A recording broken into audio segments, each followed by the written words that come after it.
great again. God bless you. And God bless these United States of America. Il y a quelques mois, j'étais aux États-Unis pour couvrir la présidentielle américaine et à l'occasion d'un reportage lors d'un meeting de Donald Trump, je me suis retrouvé dans l'État de Pennsylvanie. Or, sur place, avec l'équipe, on est tombé sur beaucoup de monde en calèche avec un style vestimentaire pas forcément commun de nos jours. Bon, cette communauté, vous la connaissez très sûrement, ce sont les Amish, une communauté chrétienne qui vit aux États-Unis et qui refuse quasiment toute technologie. Pas de voiture, pas d'électricité et pour certains même, pas d'eau courante. Ils vivent pour la plupart de l'agriculture et ils dédient leur vie à la religion. Alors c'était pas prévu au départ, mais on a profité du temps qu'on avait sur place pour tenter de mieux comprendre, sans jugement, leur mode de vie et leurs convictions. Un sujet qui fascine souvent beaucoup, mais qui est aussi passionnant à raconter et à comprendre. Alors vous allez le voir, leur refus de la technologie et leur discrétion rend toute possibilité d'interview assez délicate. Mais on a tout de même rencontré sur place Lizzie et Josie, qui sont deux anciennes Amish qui ont quitté la communauté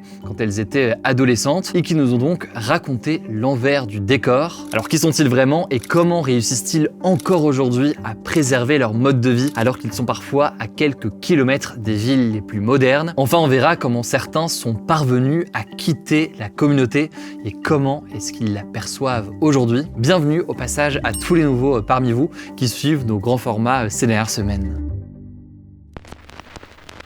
Nous voici donc à Lancaster. C'est une petite ville de 60 000 habitants au cœur de la Pennsylvanie et c'est une ville qui abrite une communauté pas comme les autres. Grand chapeau, barbe, longue robe et surtout calèche, la première chose qui nous frappe quand on croise des Amish, c'est forcément cette tenue qui semble venir d'une autre époque. Il faut savoir que le plus souvent, les Amish n'utilisent pas l'électricité, ils n'ont donc pas internet par exemple, mais ils n'ont pas non plus de véhicules motorisés. Je le disais, ils se déplacent donc pour la plupart en calèche, où ils ont des chauffeurs éventuellement s'il y a réellement besoin de se déplacer en voiture. Alors, d'où vient ce rejet des nouvelles technologies? En fait, pour les Amish, la technologie, c'est considéré comme une menace à leur mode de vie traditionnel et une menace aussi au travail acharné qui est perçu comme pieux. Bon, d'ailleurs, attention, on parle d'Amish, mais en réalité, il y a plusieurs ordres, chacun avec leurs règles. Je vais pas toutes les lister aujourd'hui, sinon ça durerait quelques heures. Mais parmi les ordres les plus importants, il y a en fait 3 ordres. Il y a l'ancien ordre, aussi appelé donc en anglais Old Order. Il y a le nouvel ordre, le New Order. Et enfin, il y a la Schwarzentruber, désolé pour la prononciation. Schwarzentruber. Mais c'est donc des divisions au sein de la communauté qui se sont construites au fil du temps. À titre d'exemple, certains vont refuser l'eau courante, donc avec le robinet chez eux, tandis que d'autres y sont ouverts. Il y a aussi parfois des arbitrages qui peuvent se faire. Par exemple, le téléphone est plus souvent interdit à l'intérieur des foyers, donc à l'intérieur des maisons, mais dans certains ordres, il peut être autorisé, ne serait-ce qu'à l'extérieur de la maison pour des besoins professionnels. Enfin, et ça c'est souvent moins connu, mais il faut le savoir, certains Amish aujourd'hui peuvent être amenés à utiliser par exemple Internet, et ce, tant que c'est strictement et uniquement au sein de leur travail, pour des raisons donc professionnelles. Et cette diversité des situations, c'est ce que m'a expliqué Lizzie. Lizzie qui est donc une ancienne Amish. Elle a passé toute sa jeunesse au sein d'une communauté Amish avant de la quitter, et on revient là-dessus juste après. Where I'm from, they're called Schwarzentruber Amish, and it's the strictest order of Amish community that you can grow up in. So an example would be we didn't use tractors, we didn't have indoor plumbing, we only rode around in horse and buggy. So there was literally nothing modern about it. Bref, les différents ordres Amish permettent de maintenir des communautés homogènes avec le même mode de vie, les mêmes croyances et la même manière d'appliquer leur foi. Les Amish portent aussi des tenues simples, même si là aussi il y a des nuances. Les hommes portent souvent des chemises blanches et des pantalons noirs, tandis que les femmes, elles, couvrent leurs cheveux avec une coiffe et portent des robes uniformes fermées par des épingles car les boutons sont interdits. Là encore, cette simplicité vestimentaire, elle favorise la modestie, elle vise à décourager aussi toute forme de compétition entre les membres de la communauté. Et les Amish fabriquent eux-mêmes la plupart de leurs vêtements et la plupart de leurs objets du quotidien. Cette modestie passe également par la coiffure. Les femmes ne coupent quasiment pas leurs cheveux, mais les coiffent en tresse ou en chignon sous leur coiffe. Elles ne portent pas non plus de bijoux ou d'alliances. Les hommes adultes, eux, portent une barbe, symbole notamment de mariage et de soumission soumission à Dieu, en référence aux patriarches que l'on retrouve dans la Bible. Et du côté des garçons et des adolescents, ils portent la coupe au bol, facile à réaliser au quotidien à la maison. Ce qu'il faut donc retenir, et c'est l'un des principes clés de la communauté Amish, c'est ce que l'on appelle le Gelassenheit en allemand. Le Gelassenheit, qu'est-ce que c'est? En fait, c'est une philosophie de vie qui est basée sur l'humilité, l'obéissance et la soumission à la volonté divine et communautaire. Et pour adhérer à toutes ces valeurs que l'on évoque ici, tout passe par l'éducation. Les Amish suivent une interprétation stricte de la Bible et c'est pour cela qu'ils refusent l'influence du monde extérieur. Fait très intéressant, en moyenne, les parents Amish ont une dizaine d'enfants. Ça entraîne inévitablement une forte croissance du nombre d'Amish. Pour vous donner un ordre de grandeur, au début du XXe siècle, ils étaient quelques milliers. Aujourd'hui, ils sont près de 350 000, une augmentation qui ne devrait pas ralentir. So I come from a very big family. I have 18 siblings. I have 7 brothers and 5 sisters. Les enfants sont scolarisés jusqu'à l'âge de 14 ans dans ce que l'on appelle des schoolhouses. Donc comme son nom l'indique, c'est des maisons aménagées en école. So this is a one-room schoolhouse, very typical. So it's And- just one room. Yep, just Okay. this whole thing is just one room. You'll see the bell at the top. You'll see the little building over there is an outhouse. They have Okay. one for the girls only, and then the other side there's one for the boys. And then they only go 1st through 8th grade. So they'll have like maybe 5 or 6 families. All of their kids come to school here, and someone from the community is their teacher. They still have to pass state tests. So with every grade that you graduate, it still has to be passed by the state. Okay. All of the grades are in one room. Oh, okay. All the guys were with the same teacher? Mhm. Okay, and he's just going around. So there could be 3 or 4 in 1st grade. You know, there's probably up to 20 kids in one. Okay. Les Amish les plus traditionnels, et notamment l'ordre dans lequel a grandi Lizzie, parlent le Pennsylvanian Dutch. C'est en fait une langue d'origine allemande, une langue assez proche de l'alsacien. You learn math, English, reading, writing, vocabulary, and German. We learn German. Okay. No history, no science, no algebra, Okay. nothing like that. So we end at 8th grade. There's no high school education Okay. or anything like that. Why is that? So what we learn in school, they believe those are the basics that you need in order to be Amish, and anything like science or history kind of like pulls you away from the beliefs of the Amish and is more towards the modern world. And so they don't go to school to become doctors and lawyers and anything like that. So they just believe they don't need anything else. When I graduated from 8th grade, my 8th grade education card said graduated to housework. Okay. And so that kind of like shows you like the women, for example, Yeah. like for myself, like when I graduated from 8th grade, the expectation for me was to just do housework and take care of, you know, gardening, cleaning, sewing, all of those things. And then at some point, you become a member of the church, and then you get married, Yeah. and then you have a family and lots of babies. Okay. Chez les Amish, les services religieux ont lieu directement dans les maisons. Ils n'ont pas de lieu de culte dédié comme des églises ou des temples. Les Amish sont en fait une branche issue de la famille des anabaptistes, c'est-à-dire ceux qui pensent que le baptême doit être un choix conscient fait par un adulte et non un rite pour les enfants. Ils ont émigré aux États-Unis au début du XVIIIe siècle pour fuir les persécutions religieuses dans leur région d'origine. Et leur région d'origine, c'était la Suisse, l'Allemagne ou encore l'Alsace. Ils se sont donc installés à l'est du territoire, essentiellement en Pennsylvanie, là où on se trouve donc actuellement, mais aussi dans l'État de l'Ohio. Les Amish gagnent principalement leur vie avec des métiers manuels et traditionnels, toujours en restant fidèles à leur mode de vie simple et communautaire. Historiquement, ils sont fermiers et pratiquent une agriculture traditionnelle, donc sans machines modernes. Ils cultivent principalement du maïs, du blé, du soja et élèvent des vaches laitières, des poules et des chevaux. Évidemment, certains vont vendre leurs produits, que ce soit du fromage, du lait, des œufs ou encore de la viande. C'est le cas dans cette ferme qu'on a pu visiter avec Lizzie. Et beaucoup d'Amish travaillent aussi comme charpentiers ou encore comme couvreurs. Ils construisent des maisons ou encore des structures en bois. Dans la région, ils sont très demandés pour leur savoir-faire, notamment dans la rénovation ou encore la construction de bâtiments traditionnels. I learned a lot of good things actually. They have an incredible work ethic. I will always be grateful for that. I learned a lot from that. I'm forever grateful that I grew up the way that I did because it taught me so many things that most people in the real world don't ever get.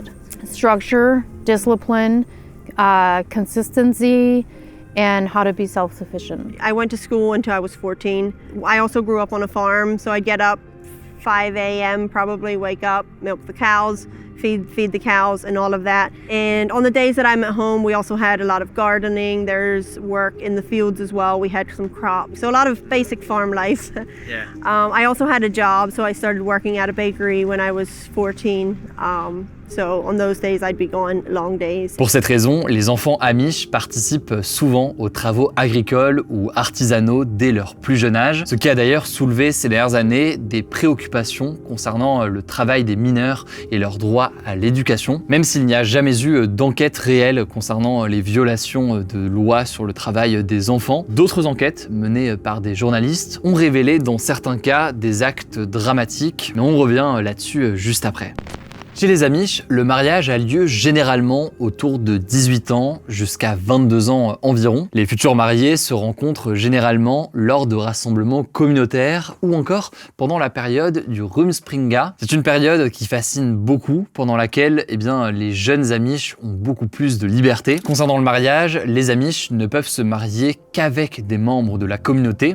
Le mariage avec des non-Amish est proscrit. Et il y a tout de même un contrôle parental important puisque les parents et la communauté doivent approuver l'union. Et de la même façon qu'il n'y a pas de cérémonie religieuse dans une église, le mariage se fait uniquement au sein de la maison, généralement celle des parents de la mariée. I was dating a guy from New York. I lived in Ohio. And people always ask me, like, how the heck did you, like, like we traveled with a charter bus or a Greyhound bus from state to state, and one of my brothers got married to a girl in New York. Yeah. We went up there for a wedding, met this guy, we started dating. So we only saw each other a couple times a year. Yeah. And in traditional dating, you're only allowed to see each other every 2 weeks. Okay. And you cannot be seen in daylight. Okay. Correct. Okay. Okay. Their dating only happens at night. Okay. Yeah, it's very peculiar. Yeah. And we wrote letters to each other. D'ailleurs, pour la petite anecdote, les livres de romance Amish rencontrent un immense succès aux États-Unis. C'est donc des romans qui mettent en scène des personnages qui vivent selon les valeurs Amish au sein d'une communauté. Donc la foi, la famille, la modestie, etc. Et les intrigues de ces romans, elles sont centrées sur l'amour et les dilemmes culturels, notamment sur le fait de rester ou non dans la communauté Amish. Vous l'imaginez, cette curiosité sur cette discrétion des Amish combinée au sujet abordé rend ces livres très populaires, notamment auprès d'un large public chrétien. Vous l'avez compris, les Amish ont très peu de relations avec ce que l'on pourrait appeler le monde extérieur. La communauté est au centre de leur vie, les décisions importantes sont prises collectivement et les Amish s'entraident en cas de besoin. Il faut savoir que les Amish ont une très grande liberté religieuse qui est garantie par le premier amendement de la Constitution américaine qui protège la liberté de culte. Cette protection leur permet de vivre selon leurs propres règles et certaines exceptions ont même été négociées avec le gouvernement pour respecter leurs croyances. Alors on va pas tout évoquer, mais on peut noter par exemple que les Amish sont autorisés à ne pas payer l'équivalent de la sécurité sociale, en tout cas telle qu'elle existe aux États-Unis, car ils refusent d'en bénéficier. Ils ne cotisent pas non plus pour la retraite et ils prennent en charge les personnes âgées au sein de leur communauté directement. D'un point de vue politique maintenant et de vie démocratique, la doctrine Amish met l'accent sur la séparation entre l'Église et l'État et donc beaucoup considèrent que la politique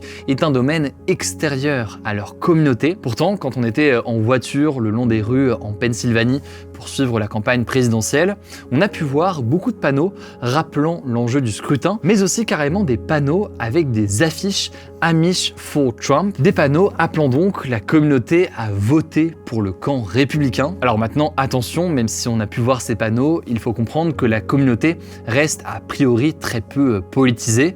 L'immense majorité ne vote pas aux élections. Ces panneaux pourraient être en fait surtout poussés par des supporters de Donald Trump pour tenter de les convaincre de participer au scrutin. Le Rumspringa, c'est un moment clé dans la vie des jeunes Amish. C'est en fait une période pendant laquelle ils peuvent sortir de la communauté Amish. In the Old Order and New Order here, and in all the other states that are Old Order and New Order, their kids are allowed to do Rumspringa. And Rumspringa in English, it means running around. In their Rumspringa years, they're allowed to... It's 1 year? Yeah, no, it's like from like 16 to 19, 20, like some people, they only do it for a few years. And then they decide if they want to stay or go back. And in those years, they're driving cars, they're not wearing Amish clothes, they have their own jobs, they go party, like they party hard, like it's, but where I'm from, we weren't allowed to do that. C'est une parenthèse en quelque sorte qui suscite beaucoup de fantasmes chez les non-Amish, mais qui est un passage traditionnel au sein des communautés. À l'issue de tout cela, 80 à 90% des Amish choisissent de rester dans la communauté et de se faire baptiser. Josie fait partie des rares qui a décidé de quitter les Amish. It took a while. I had made the decision when I was 18 that I will leave. It took me probably 8 months until I actually left. I found a church outside of the Amish community that I started attending, and I didn't actually fully leave until I was 19. I moved out of my parents' house, found my first apartment, and made the transition like that. Lizzie, elle, n'a pas fait de Rumspringa, mais elle a définitivement quitté la communauté. I have a twin sister as well, and her and I ran away together when we were 17 for 2 days. And then she was like, no, like I can't do this. Because to them, if you run away, it's like death, like they mourn you as if you died. For the first time in our lives, during the week, we didn't have to do anything other than just like be there, and it was heaven. It was amazing. So my twin and I did that for 2 days when we were 17, and then she said, I can't do this, and we went back, and I was there for 2 more years before I left again. I think going back at that point in time, it was smart, you know, because it gave me 2 more years to, you know, learn more. And in those 2 years when I went back that time and then left at 19, I actually became a member of the Amish church, and I was baptized into the Amish church. Okay. We didn't have any Amish neighbors. So we were exposed to seeing what the modern world was doing around us. So I always had a curious mind. When you have an intuition, like you know when you're being pulled somewhere. I didn't know that was in me at the time, but I know now, like I didn't belong there for the rest of my life. So that pulling and knowing was always pulling me away. I wasn't actually at home. I was at my oldest sister's house helping her out, and it was my turn to deliver a letter to my boyfriend. So it's noon, I walk up the hill, I open up the mailbox to deliver this letter, and when I open the mailbox, there's a handwritten note in there with my name on it. And I knew it was his handwriting, but it didn't have an address. So I opened the note, and it said, my sister and I and her boyfriend drove down from New York with a mutual friend of ours the day before, and we ran away and we left the Amish. And if you want to come, we'll come by tonight at 10 p.m. and pick you up. Wow. We had never talked about leaving. Wow. Ever. I was already like ready, but I didn't know how I was going to do it. So this was my way out. I went upstairs as if I was going to bed, but as soon as I got into my room, I just like ripped the covering off my hair. I let my hair down, and then I wrote a note for my family, and I said, this is nothing to do with anybody here. Nobody did anything wrong, but I have to go. And I grabbed my flashlight. I put a couple things in my pocket. I only had $20. And then I had to decide, how do I leave to make sure that nobody hears me? So instead of going downstairs, I went over to the window and I climbed out onto this 15-foot roof to jump off this roof. Okay. So my boyfriend's like up on the hill, like flashing his light, like you letting can see me him? know that that he's there, and I'm flashing back, letting him know that I'm there. And but I sit on that roof for like 30 minutes, contemplating. Also in that time frame, I'm thinking about all the things that I'm having to leave behind. Like, I don't know if I'll ever see my family again. My twin sister was getting married 6 months later, and I knew if I jumped at that moment, like, I wouldn't be at her wedding. So finally, I just crouch out to the edge of the roof and I take a deep breath and I jump into a brand new future.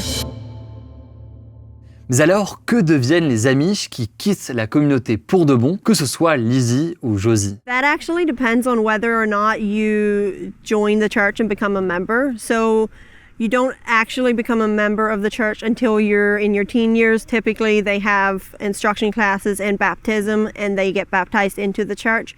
I never went through that step, and so because of that, I'm not shunned as some people might be. My mom, she's awesome. She wants us to come home and see her. Like, I have 3 other siblings that left as well, and I only see her about once a year because I don't live in the same state. She does want us to come see her. Many are under the belief that the Amish is the only way that there is. And if you were born into the Amish community, that's where you were meant to stay.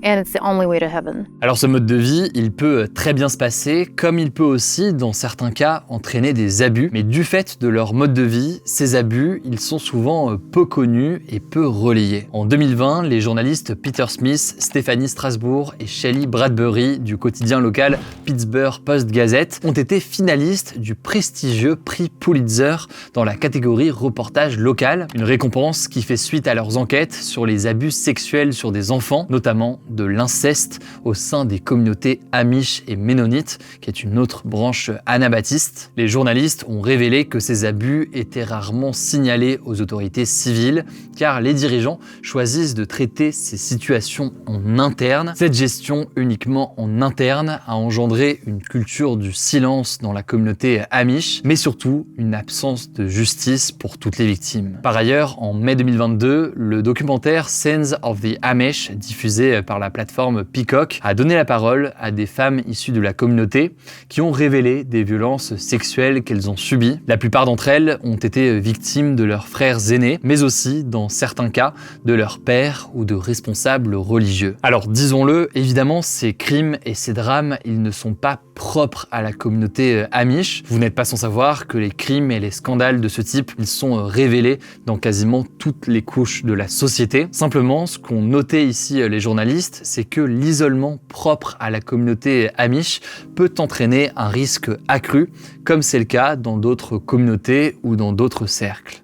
Alors vous l'aurez compris, comme partout, il n'y a rien de binaire, et même Lizzie ou Josie, qui pourtant ont quitté cette communauté et qui donc s'opposaient en quelque sorte à ces principes, ont un discours très nuancé sur la communauté. En tout cas, c'est une communauté qui suscite beaucoup de questions, et ça me semblait intéressant de vous partager toutes ces informations à l'occasion de notre déplacement aux États-Unis. Je tiens vraiment à remercier Lizzie, Josie et toutes les personnes qu'on a pu rencontrer sur place et avec qui on a pu échanger. Merci à vous aussi d'être chaque jour plus nombreux à suivre nos grands formats sur cette chaîne YouTube. Vous le savez, si jamais vous en voulez davantage, n'hésitez pas à vous abonner et à découvrir les vidéos sur la chaîne. Plus d'actualités aussi, rendez-vous directement sur Instagram pour l'actualité au quotidien. Le nom du compte, c'est Hugo Décrypte. Vous êtes très nombreux aussi là-bas. Prenez soin de vous, prenez soin de vos proches, et puis on se dit à la semaine prochaine pour une nouvelle vidéo.